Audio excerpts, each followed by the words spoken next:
베드로전서 2장 6절부터 10절까지 같이 읽습니다. 시작.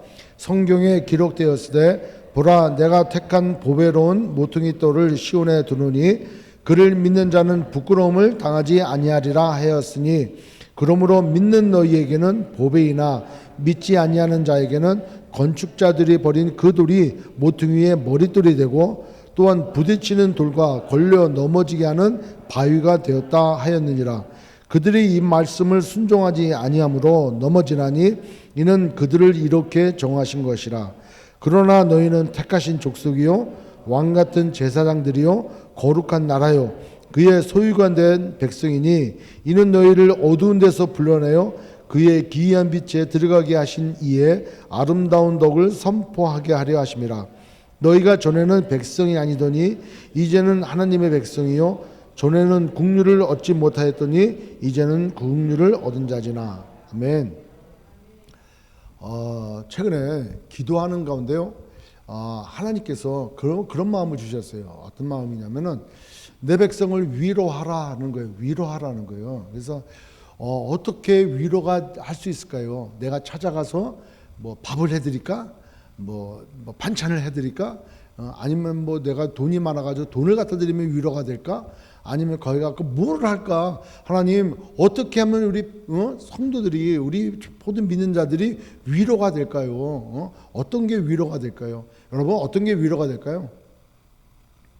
예? 돈이야. 예. 돈이라고 말하는 분은 진짜 여기 나타나셨어요.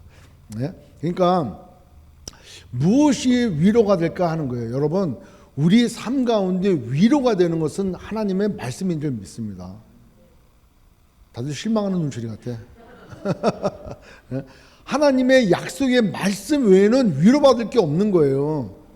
여러분 최근에 들어서 이렇게 쭉 뭐 책도 좀 보고 이렇게 좀 알아보니까 우리가 그 앞으로 맞이할 이 세상 5년 앞에 10년 앞에 20년 앞에 삶을 예측할 수가 없다는 거예요. 그래서 최근에 몇 년 전에 그 전 세계 석학이라고 얘기할 수 있는 분들을 이제 대상으로 앞으로 미래는 어떻게 변하겠습니까? 라고 묻자.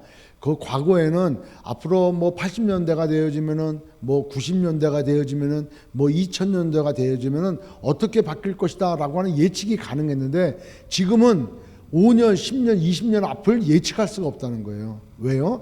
너무나 많이 바뀌니까 급하게 바뀌고 감히 상상할 수 없는 일들이 지금 일어나고 있으니까. 그래서 여러분 AI라고 들어봤죠, 그죠?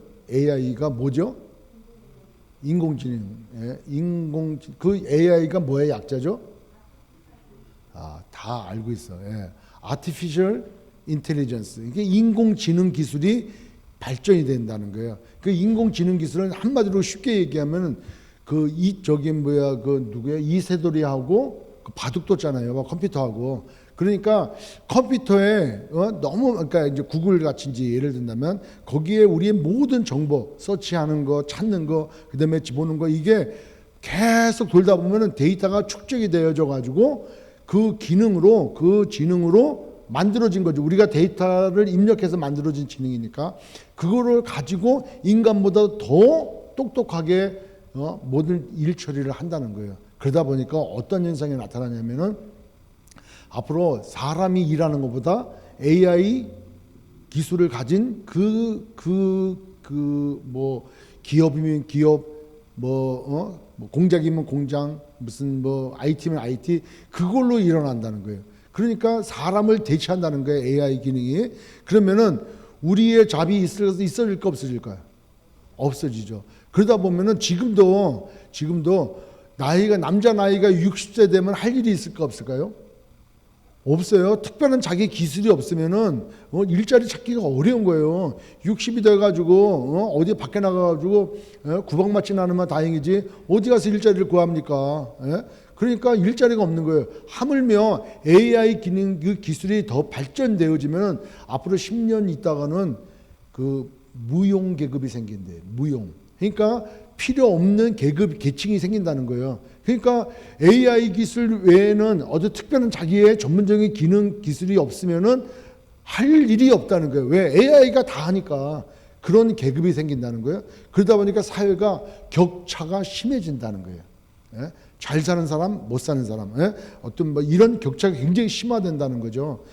그러니까 이런 환경 가운데, 이야, 앞으로 세상은 우리가 상상할 수 없는 그런 시대로, 세대로 환경이 바뀌어가고 있다는 거예요. 그 다음에 또 하나는 바로 뭐냐면, 코로나19가 끝나, 이제, 그죠? 백신이 나오면은 내년에 3, 4월이면은 다 이렇게 백신이 투여가 되어지는데, 그럼 끝나면은 백신 이전 세계로 돌아갈까? 안 돌아가요. 2018년도, 2019년도가 참 좋았던 한 해 같아요. 그죠? 근데 그 해로 돌아갈 수 있어요? 없는 거예요. 지나간 건 끝인 거예요. 따라서 코로나가 끝나면은 코로나 전의 세대로 돌아간다, 안 돌아간다? 안 돌아가는 거예요. 벌써 회사들은, 큰 기업들은 5년 이후를 생각을 했다는 거예요. 저는 여기서 어떤 거에 마음이 딱 꽂혔냐면은, 대학교를 지금 졸업한 우리 자녀들이 잡을 못 갔는데는 거예요. 왜냐하면은 회사는 벌써 5년 앞을 바라보고 10년 앞을 바라보고 어떤 계획을 가지고 회사를 진행해 나가는데, 이제 갓 졸업한 대학생들이 지금 시대의 기술을 가지고 지금 시대의 전문적인 것을 가지고 나오면은 적용이 안 된다는 거예요. 적용을 할 수가 없다는 거예요. 그러니까 5년, 10년 정도 앞서가는 기술과 그런 아이디어와 그런 것들을 가지고 있는 사람만 회사에서는 필요하다는 거예요. 그러니까 지금 졸업한 사람들은 배우고 나온 기술이라든가 그런 지식이 쓸모가 없게 되어진다는 거죠. 그러니까 자꾸 이 사이가 격차가 심화된다는 거죠. 이거 되게 무서운 거예요.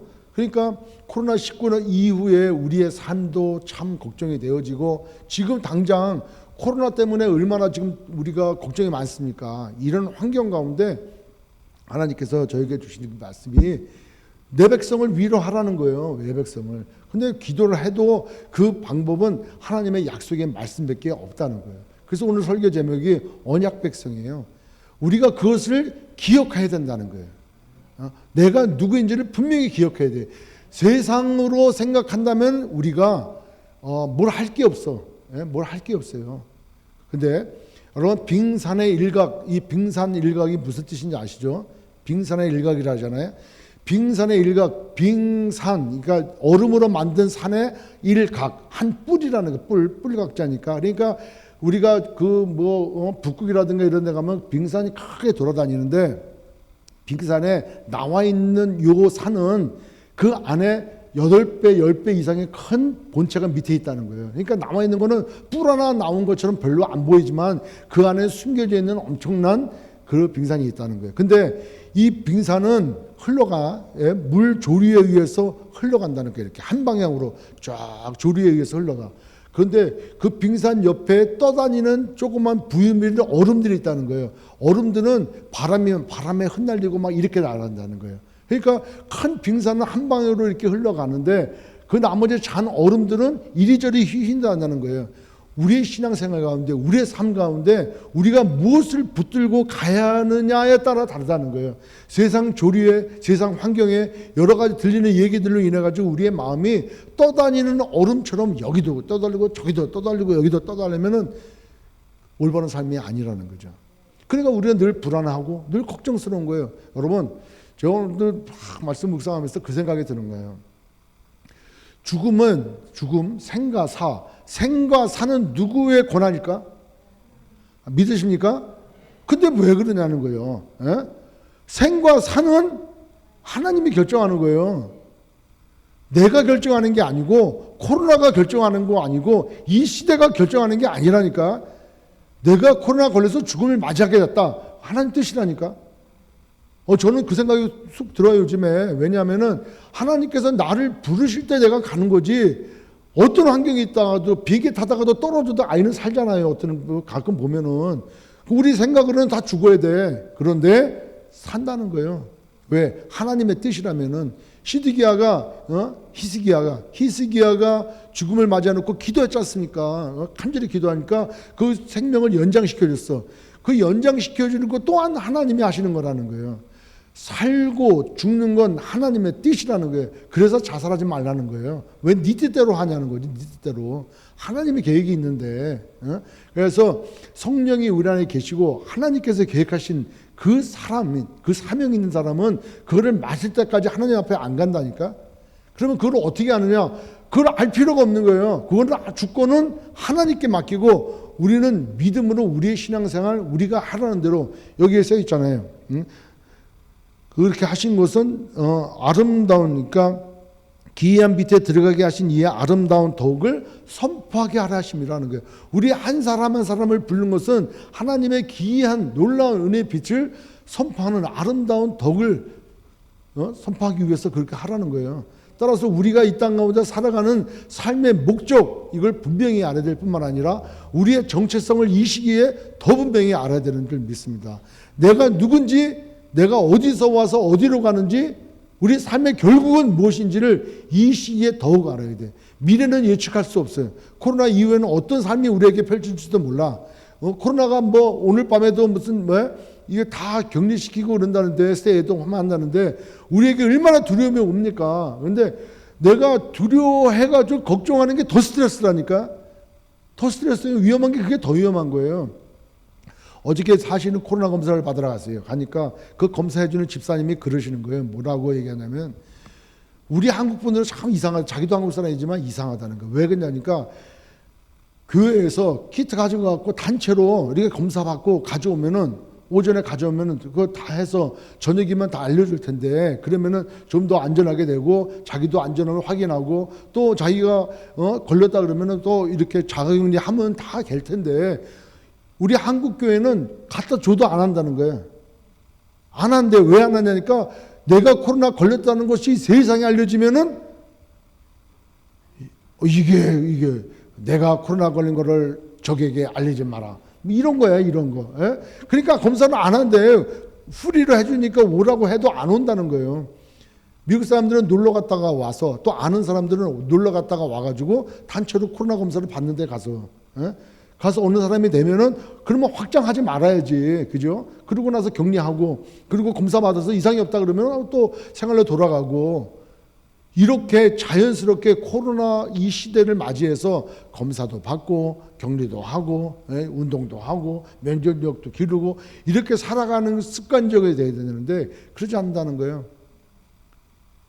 그래서 마스크 외에는 백신이 없대요. 그 집사님 얘기도. 마스크만 쓰면은 괜찮다는 거예요. 그 많이 통계가 나오지 않습니까? 따라서 우리의 삶에 마스크만 쓰면은 코로나가 확진자가 있어도 안 걸린다는 거예요, 이게.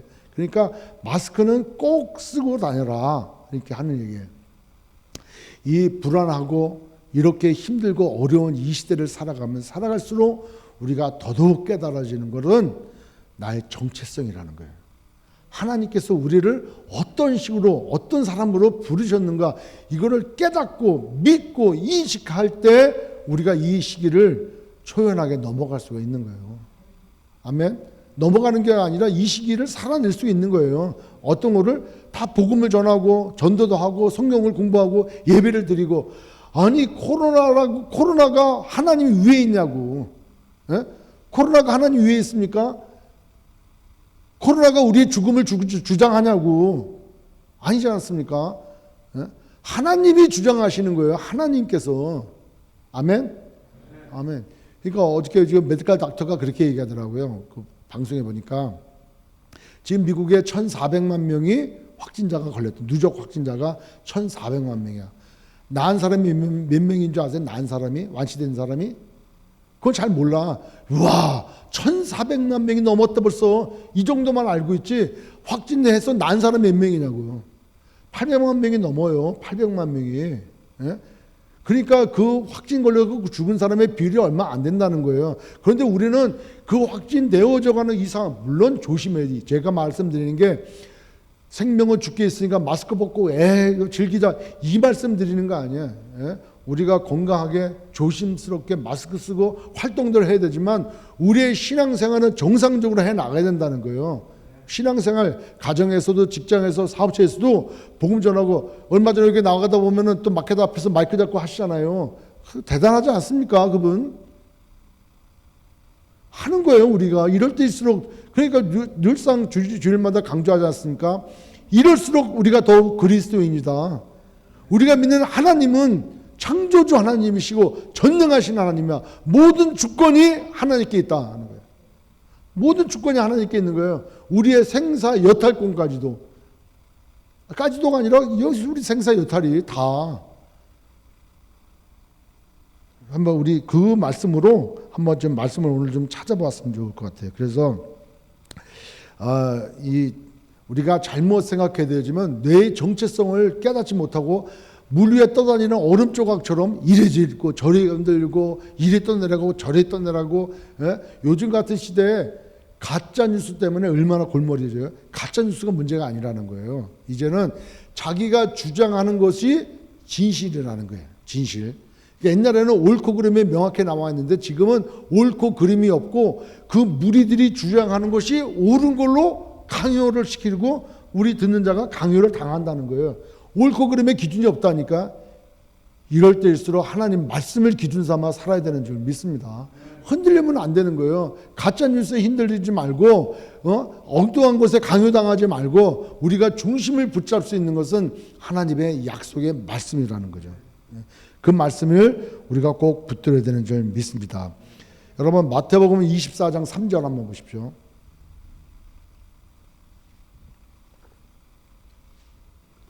마태복음 24장 3절에 제자들이 주님께 물어봤어요. 예수께서 감람산 위에 앉으셨을 때 제자들이 조용히 와서 이르되 우리에게 이르소서 어느 때에 이런 일이 있사오며 또 주의 임하심과 세상 끝에는 무슨 징조가 있사오리까 그래요. 세상 끝날 때쯤에는 어떤 징조가 있겠냐고 그래요. 4절 예수께서 대답하여 이르시되 너희가 사람의 미혹을 받지 않도록 주의하라 하는 거예요. 미혹받지 말라는 거예요. 마지막 때가 가까울수록 미혹받는다는 거예요. 미혹이 뭡니까? 가짜뉴스에 속는다는 거예요. 엉뚱한 것을 강요하는 것에 속는다는 거예요. 하나님 말씀을 기준 삼지 않으면 이게 맞나 저게 맞나 이렇게 미혹당한다는 거예요. 이럴 때일수록 우리가 집에 있어야지 예배 드리는 무슨 예배 미혹당하지 말라는 거예요. 그 다음 5절 많은 사람이 내 이름으로 와서 이르되 나는 그리스도라 하며 많은 사람을 미혹하리라. 또 난리와 난리 소문을 듣겠으나 지금 듣고 있지 않습니까? 너희는 삼가 두려워하지 말라. 이런 일이 있어야 하되 아직 끝은 아니니라. 그 다음에 민족이 민족을 여기 이제 넘어가고 13절 이런 여러 가지 일들이 다 일어나는데 13절 그러나 끝까지 견디는 자는 구원을 얻으리라. 아멘. 여기서 끝까지 견디는 자라 했어요. 끝까지 견디는 자 어떻게 견뎌요? 저 멀리 산속에 들어가고 견뎌야 되나? 아니 생각해보자고. 여기서 어떻게 견디냐고. 고난을 다 받아가면서 두드러 맞을 때까지 그걸 견디는 건가? 아니면 집에 들어가서 견뎌야 되나? 아니면 아무 생각 없이 그냥 아무 데나 가고 있어야 되나? 멀리 저기 문명이 별로 없는 그런 나라까지 찾아가서 숨어 견뎌야 되냐는 거예요. 어떻게 견뎌야 됩니까? 말씀을 약속의 말씀을 붙들고 가야 된다는 거예요. 아멘. 아멘. 네, 수많은 믿음의 선진들이 어떻게 믿음을 이겨 나왔냐고요. 약속의 말씀을 붙드는 거예요. 말씀을 붙드는 거예요. 우리도 구원함을 어떻게 믿고 있습니까? 그 말씀 때문에 믿는 거예요. 주 예수를 믿으라. 그래야만 너와 내 집에 구원을 얻으리라. 예수를 믿으면 구원을 얻으리라. 그 말씀을 붙들었기 때문에 우리가 지금 구원함을 받는다고 지금 얘기하지 않습니까? 어떤 증거가 있습니까? 어떤 증거가 있어가지고 우리가 구원받았다고 얘기할 수 있겠냐는 거예요. 그 말씀을 믿고 그 말씀이 실제가 되어져서 성령이 우리 안에 오셔서 인쳐 주시고 내 삶이 내 심령이 변화가 되어 새 삶으로 어떻게 하나님을 진정한 왕으로 하나님을 절대적인 우리의 신으로 창조주로 믿게 되지 않습니까? 그러니까 그분에게 지금 예배를 드리지 않습니까? 오늘 예배를 누구한테 드립니까? 하나님께 드리는 거예요. 코로나로 두려워서 코로나로 드리는 게 아니라 하나님께 예배를 드리는 거예요. 살고 죽는 건 하나님께 갈려 있는 거예요. 아멘. 세상이 점점 사랑이 식어져 가고 지식이 더해져 가고 다니엘서 12장 4절 말씀처럼 사람의 빠른 왕래가 일어날 때야. 다 그렇잖아요. 그러니까 그 다음 시부터 주님이 오셔서 주님께서 승천하신 이후로 지금까지 다 마지막 때라 그래. 그 이와 같은 일들이 얼마나 많이 일어났냐는 거예요. 근데 그 환경 가운데에서도 구원을 놓치지 않고 끝까지 가는 사람들은 말씀을 붙들었다는 거예요. 말씀을 붙들었다는 거예요. 따라서 예수는 곧 말씀이고 예수는 곧 우리의 약속이 되고 그분을 믿는 백성은 약속, 언약 백성이 되어야 된다는 거예요. 주권은 하나님께 있다. 아멘. 내가 코로나 걸려서 죽더라도 그건 하나님의 계획이야. 내가 죽다가 살아나도 하나님의 계획이야. 얼마 전에 우리 교회도 교통사고 났지 않습니까? 사람들이 볼 때는 그 완전히 그 차만 보면은 다 죽었어야 된다는 거예요. 그 와중에 그거를 붙들어 내시는 것도 하나님이시라는 거예요. 살고 죽고 대우는 거 다 하나님인 거예요. 다른 사람에 의해서가 아니야. 다른 사람에 의해서가 아니고 다른 환경에 의해서가 아니고 하나님의 주권에 있다는 거예요. 여러분 하나님의 주권을 믿으시길 주의 이름으로 축원합니다. 창세기 1장 28절 한번 하나씩 찾아볼게요. 저도 기도하는 건데 다는 이거 못하겠지만 그래도 한 구절 한 구절 한번 볼게요. 창세기 1장 28절 하나님이 그들에게 복을 주시며 하나님이 그들에게 이르시되 생육하고 번성하여 땅에 충만하라 땅을 정복하라 바다의 물고기와 하늘의 새와 땅에 움직이는 모든 생물을 다스리라 하시니라. 하나님께서 아브라함에게 약속하신 메시지야. 하나님께서 아브라함을 축복하신 거예요. 그렇게 너에게 약속을 하고 주신 축복이라는 거예요. 그리고 노아에게 얘기했어요. 저 창세기 9장 1절.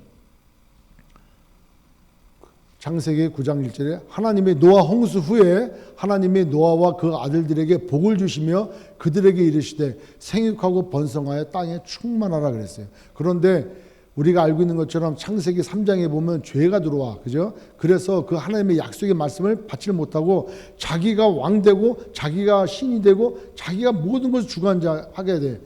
그래서 죄가 들어오는 거예요. 그러니까 인생이 자꾸 죄악 가운데 빠져. 그 가운데 갈대와 우르에서 하나님께서 누구를 택하시고 부르십니까? 아브라함을 택하시는 거예요. 창세기 12장 1절, 2절, 3절 한번 볼게요. 여호와께서 아브라함에게 이르시되 너는 너의 고향과 친척과 아버지의 집을 떠나 내가 네게 보여줄 땅으로 가라. 그래요. 보여줄 땅으로 내가 너로 큰 민족을 이루고 네게 복을 주어 네 이름을 창대케 하리니 너는 복이 될지라. 너를 축복하는 자에게는 내가 복을 내리고 너를 저주하는 자에게는 내가 저주하리니 땅의 모든 족속이 너로 말미암아 복을 얻을 것이라 하시니라. 이것을 자기로 대입하면 돼요. 자, 하나님께서 아브라함에게 약속하셨어요. 그 약속대로 이루어 주셨어요. 하나님의 약속은 변할까 안 변할까? 안 변해. 하나님의 약속은 일시적일까 영원할까? 영원한 거예요. 하나님의 약속은 변하지도 않고 하나님의 약속은 영원한 거예요. 아멘. 하나님은 시곤하시는 분이 아니야. 헛두르고 말씀하시는 분이 아니라는 거예요. 그리고 그래서 약속을 하셨어요. 창세기 15장 17절. 해가 져서 어두울 때에 연기나는 화로가 보이며 타는 횃불이 쪼갠 고기 사이로 지나더라. 이 말씀의 의미를 설명할게요. 저를 보십시오. 코로나 아니에요. 저를 보십시오. 아브라함이 그 조카 롯을 구해오고 난 다음에 아무 저것도 없었어요. 그러다가 15장 1절에 하나님께서 오랜만에 나타나셨어요. 뭐라고 말씀하십니까? 나는 너의 큰 상급이고 나는 너의 제일 큰 상급이고 방패다 이렇게 말씀을 하셔요. 그 누가 내 후사가 되겠습니까? 하니까 하나님께서 아브라함에게 약속을 하시는 거예요. 언약을 하시는데 어떤 언약을 하냐면은 동물의 사체를 반으로 딱 쪼개. 동물의 사체를 반으로 딱 쪼개. 그리고 그 사이로 지나가는 거예요. 그 당시에 언약하는 사람들이 그렇게 하는 거예요. 만약에 둘이 약속을 했는데 약속을 어기게 되면 동물을 이렇게 반으로 자른 것처럼 잘라버린다는 거예요. 그러니까 목숨을 걸고 약속을 하는 거예요.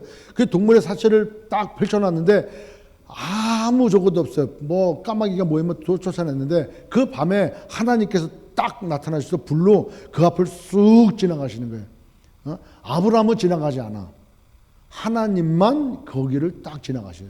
그러니까 하나님은 오셔서 일방적으로 약속을 하시는 거예요. 하나님은 그렇게 약속하시는 것은 변개하지 아니하고 영원히 아브라함하고 언약을 맺는 거예요.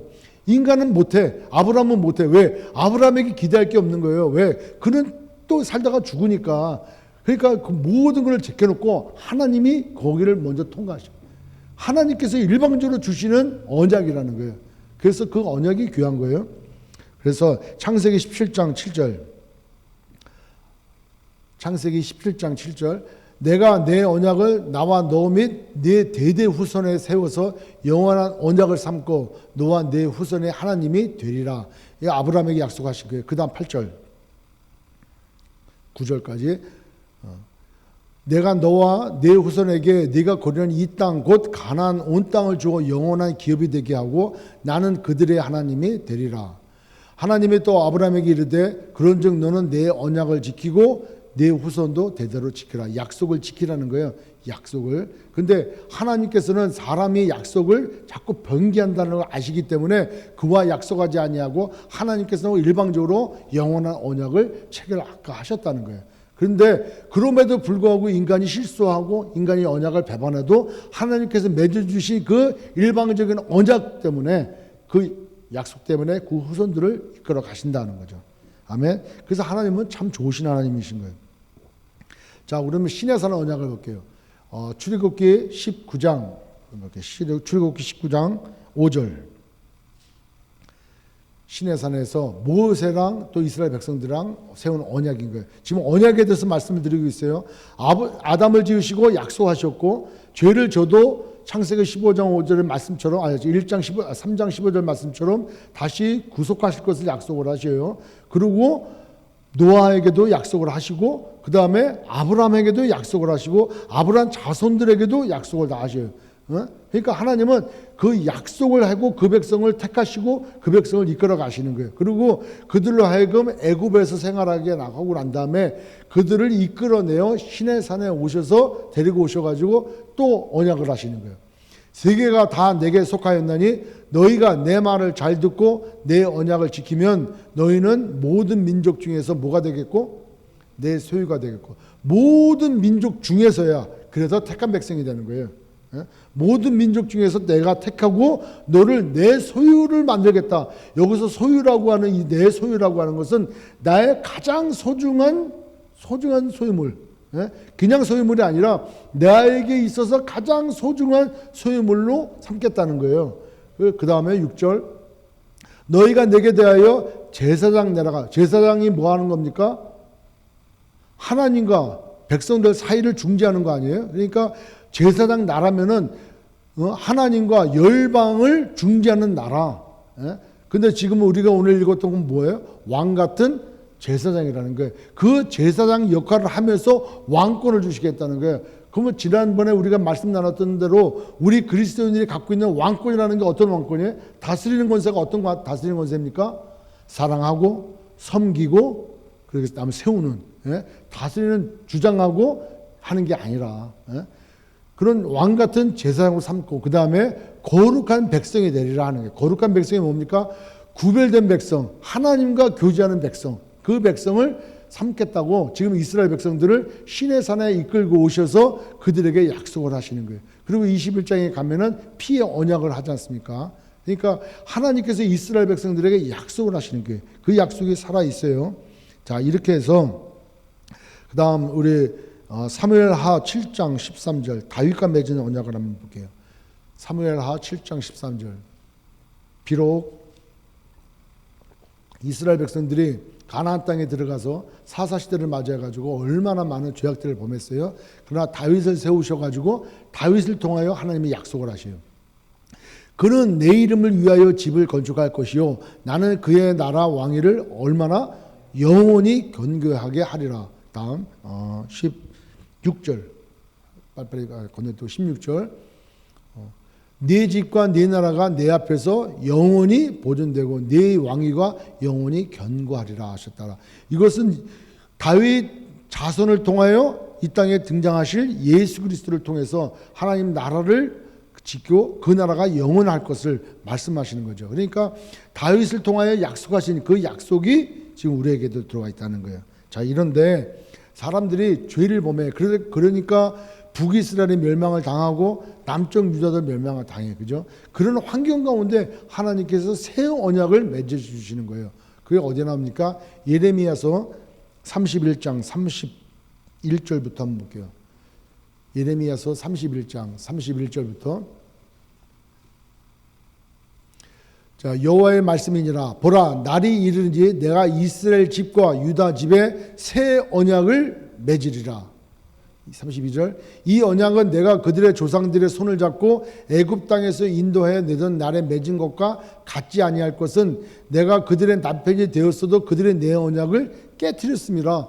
여호와의 말씀이라. 여기서 잠깐 이스라엘 백성들이 그 신에서는 언약이 있었음에도 불구하고 다윗과의 약속이 있었음에도 불구하고 자꾸 언약을 깨트린다는 거예요. 우상을 섬기고 하나님을 거역한단 말이에요. 하나님의 약속의 말씀을 신뢰하지 않냐고 따르지 않는다는 거예요. 그러나 하나님은 아브라함과 맺은 언약이 있잖아요. 그죠? 그 고기 동물 사체를 반으로 찢어가지고 하나님이 통과하셨잖아요. 그 하나님의 언약은 영원한 언약이기 때문에 하나님이 이끌어 나가신다는 거예요. 33절 새 언약은 뭐냐? 그러나 그날 후에 내가 이스라엘과 맺을 언약은 이러하니 곧 내가 나의 법을 그들의 어디에? 속에 두며 그들의 마음에 기록하여 나는 그들의 하나님이 되고 그들은 내 백성이 될 것이라. 여호와의 말씀이니라. 이제는 밖에서 들려오는 말씀이 아니라 이제는 그 말씀이 내 안에 들어온다는 거예요. 내 안에. 내 안에 들어와서 이제 내가 내 백성을 삼겠다고 말씀하시는 거예요. 34절에 그들이 다시는 각기 이웃과 형제를 가리켜 이르기를 너는 여호와를 알려 하지 아니하리니 이는 작은 자로부터 큰 자까지 다 나를 알기 때문이라. 내가 그들의 악행을 사하고 다시는 그 죄를 기억하지 아니하리라. 여호와의 말씀이니라. 그 죄를 다시는 기억하지 아니하고 우리의 마음에 우리의 속에 말씀을 생명의 법을 집어넣으시겠다는 거예요. 그래서 내 백성 삼으시겠다는 거예요. 그것이 새 언약이라는 거예요. 아멘. 네. 그래서 예수님께서 이 땅에 오셔서 하나님의 방법대로 십자가에서 돌아가시고 피를 흘리셨단 말이에요. 어린 양 되셔가지고. 마태복음 26장 28절 26장 28절 이것은 죄사함을 얻게 하려고 많은 사람을 위하여 흘리는 바 나의 피 곧 언약의 피니라. 피의 묻힘이 있어야 구원함이 있는 거예요. 그 다음에 마태복음 28장 20절 우리가 다 아는 거 이 약속이 있어요. 28장 20절 내가 너희에게 분부한 모든 것을 가르쳐 지키게 하라. 볼지어다 내가 세상 끝날까지 너희와 항상 함께 있으리라. 하나님의 법을 우리 심령 가운데 새겨놓고 우리를 자기의 택한 백성 삼으시고 자기의 소중한 소유물로 삼으실 뿐만 아니라 우리를 왕같은 제사장을 삼으시고 우리를 거룩한 백성 삼으셨는데 이것은 하나님이 예수 그리스도를 말미암아 이루셨고 그렇게 해서 오신 그 예수 그리스도는 그 하나님은 영원히 너희와 항상 함께 있을 것이라고 말씀을 하셨다는 거예요. 그게 약속이야. 아멘. 네. 요한복음 16장 33절 요한복음 16장 33절 이것을 너희에게 이르는 것은 너희로 내 안에서 평안을 누리게 하려 함이라. 세상에서는 너희가 환난을 당하나 담대하라. 내가 세상을 이겼노라. 주님이 세상을 이기셨다고 지금 말씀하셨어요. 그러니까 너는 담대하라. 너가 환난을 당하지만은 이거 순식간에 지나가는 거니까 끝까지 믿음을 가지고 약속의 말씀을 붙들고 이겨나가라는 거예요. 사도행전 16장 31절 우리가 다 알죠. 사도행전 16장 31절 주 예수를 믿으라. 그리하면 너와 내 집이 구원을 받으리라. 주 예수를 믿으라. 이 약속인 거예요. 믿었습니까? 안 믿었습니까? 우리는 믿었다는 거예요. 약속의 말씀을 붙들었다는 거예요. 그 다음에 로마서 10장 9절 10절 로마서 10장 9절 10절 같이 함께 읽을 거예요. 시작. 네가 만일 네 입으로 예수를 주로 시인하며 또 하나님께서 그를 죽은 자 가운데서 살리신 것을 네 마음에 믿으면 구원을 받으리라. 사람이 마음으로 믿어 의에 이르고 입으로 시인하여 구원에 이르니라. 약속의 말씀인 거예요. 약속인 거예요. 로마서 8장 32절 로마서 8장 32절 자기 아들을 아끼지 아니하시고 우리 모든 사람을 위하여 내주신 이가 어찌 그 아들과 함께 모든 것을 우리에게 주시지 아니하겠느냐. 하나님의 모든 것 대신 독생자 예수 그리스도를 우리에게 주신 그분이 그 아들과 함께 우리가 구하는 것, 우리에게 있어야 되는 것 주시지 아니하겠냐는 거예요. 이 약속이란 말이에요.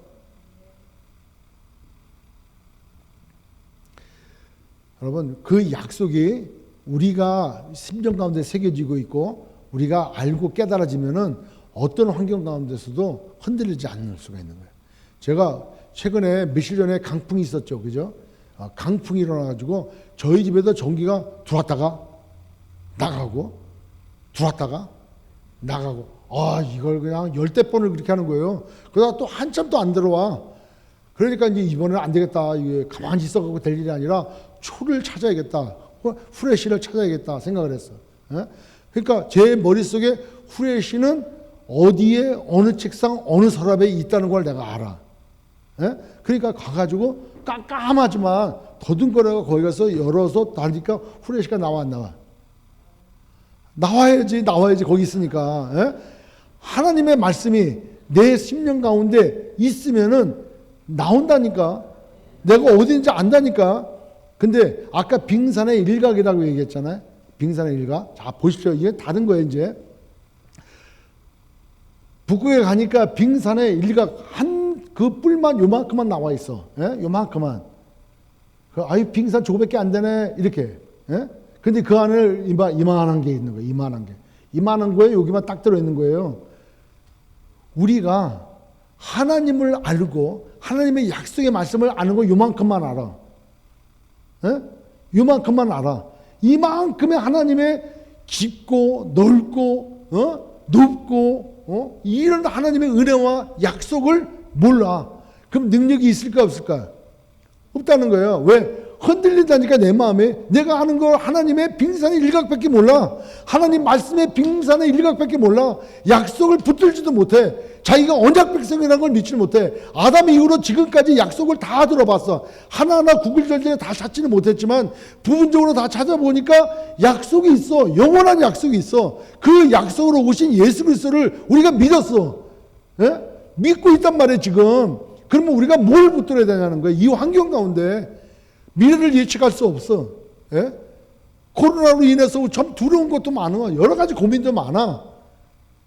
그래서 자기가 자기 생명을 살려고 노력을 해. 사라져 그게? 사라지냐고요. 생명이 누구한테 있는데?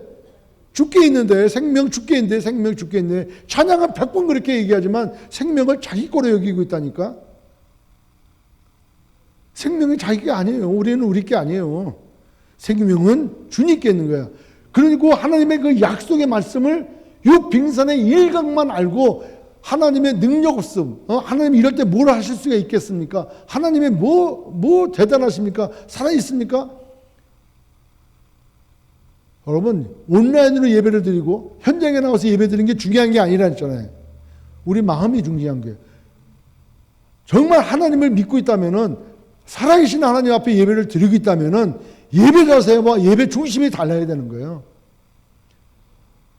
우리가 한 사람 한 사람 다 부름을 받았지 않습니까? 목사, 전도사만 부름받은 게 아니라 여기 한 분 한 분이 다 부름받았다니까. 직책이라고 했잖아요. 직분. 예? 은사들은 직분을 받아서 목사고 전도사고 예? 다 직분 받았잖아요. 장로, 권사, 안수집사. 교회는 누가 세워져 나갑니까? 우리가 자꾸 이 환경에 우리의 마음이 빙산에 떠돌아다니는 얼음 조각처럼 흔들리지 말고 하나님을 알되 빙산의 일각만 알지 말고 그 하나님의 놀라운 부요하심, 그 창조주 하나님, 전능하신 하나님, 그 영광의 하나님, 오늘도 살아계셔서 오늘도 역사하시는 그 하나님, 그 본질을 붙들어야 되는 줄 믿습니다.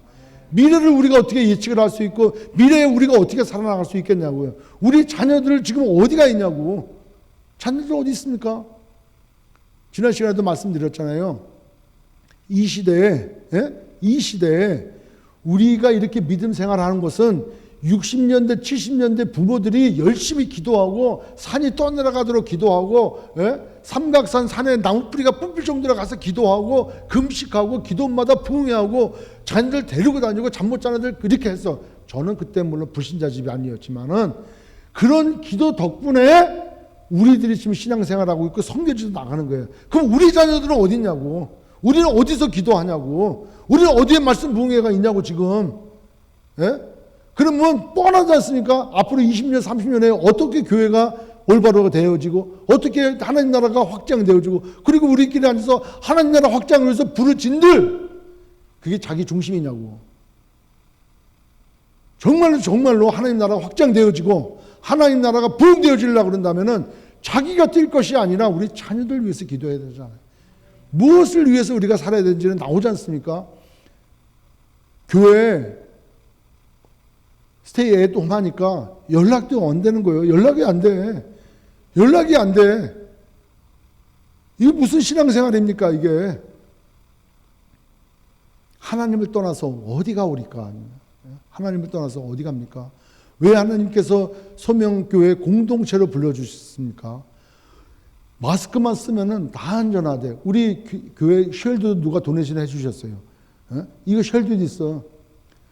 안전하게 해서 예배를 드리고 안전하게 교제를 하고 안전하게 교회를 얼마든지 할 수가 있어. 귀찮아서 안 했을 뿐이지.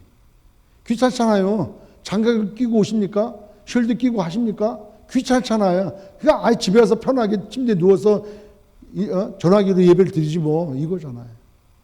그 마음이 악한 거 아닙니까? 그 마음이. 그 정말 그렇다면 하나님 살아계심을 정말 믿고 있으면 그 자세로 그렇게 우리가 마음으로 드릴 수 있겠냐 하는 거예요. 하나님은 위로하시래 저보고. 근데 저는 답답한 거예요. 우리의 위로는 예수 그리스도밖에 없는 줄 믿습니다. 예수 그리스도가 우리의 약속이에요. 내년 이맘때 사라에게 아이가 있으리라. 있는 것처럼. 우리에게 예수 그리스도가 있는 거예요. 우리에게 약속이 있는 거예요.